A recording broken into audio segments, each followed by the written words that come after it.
degan bir maqsadni oldiga qo'ygan. Uyg'ur Qozoqni yo'q qilma, boshqa millatni qul qilma deydigan maqsad keldi.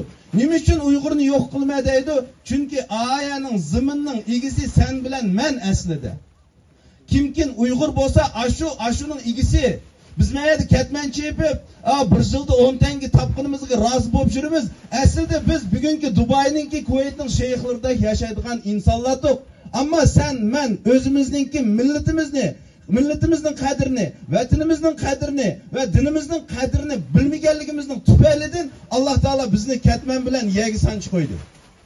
Agar kim o'zining nima insonligini, o'zining musulmonligini, o'zining uyg'urligini va o'zining dinini va o'ziga bo'lgan vatanlik haqqini to'nib yashaydigan bo'lsa, Alloh taolo bunchalik xor holatga bizni tashlab etmaydi, aziz qarindoshlar.